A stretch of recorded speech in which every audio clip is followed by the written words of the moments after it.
Dobar den, dраги ученици. Јас сум Анита Зафировска, професор по македонски јазик во гимназијата Сами Фрашери во Куманово. Денешната наставна единица е зборовни групи и подгрупи. Најпрво да видиме како се класифицираат зборовите.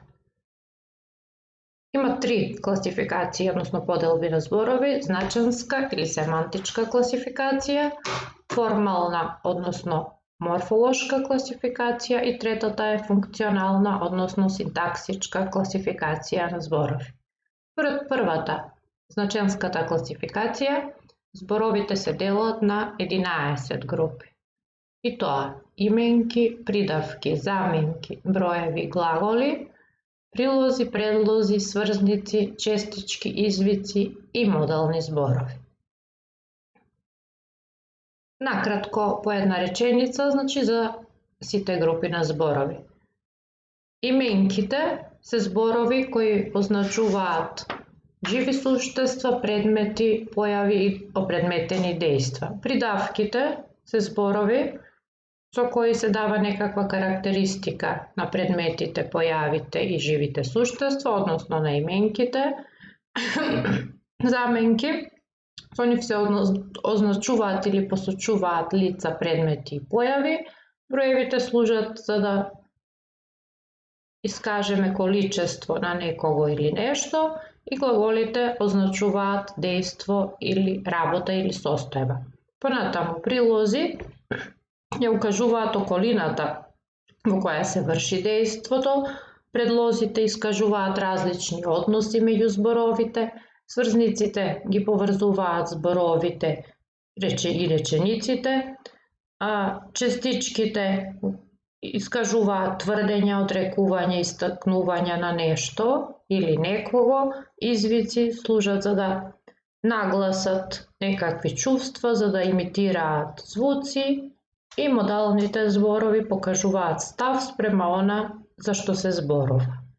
Значи, тоа е накратко за сите 11 групи на зборови, а од следните часови натаму ќе ја разгледуваме, значи ќе обрнеме внимание на секој час посебно за сите групи. Според втората морфолошка класификација, зборовите се делат на менливи и неменливи зборови. Значи, во првата група менливи зборови спаѓаат именки, придавки, броеви, заменки и глаголи. Зошто се викаат менливи зборови? Затоа што овие зборови може да ја менуваат својата форма.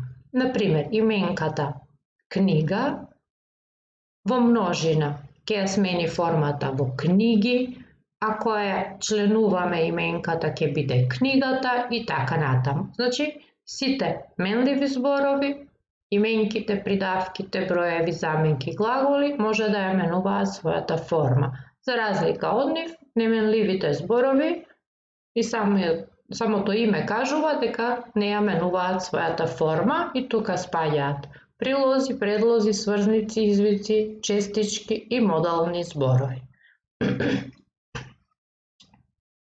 Еве ја вака визуелно прикажана оваа поделба што пред малку ја направивме. Со плава боја се обележени менливите зборови, а со сина боја се менливите зборови, а со зелена групата на неменливи зборови. Според третата синтаксичка, односно синтаксичка класификација, може да се каже дека според оваа класификација се разгледува функцијата на зборовите во реченицата. Што значи ова?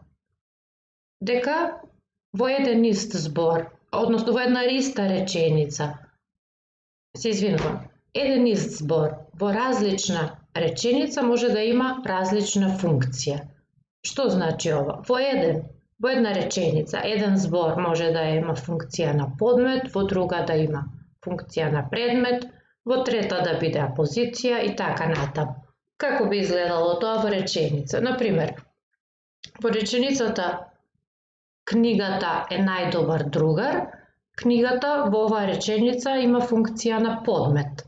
А ако кажеме ученикот ја прочита книгата, во оваа реченица зборот книгата има функција на предмет. Значи, еден избор книгата во една реченица има функција на подмет, во друга има функција на предмет.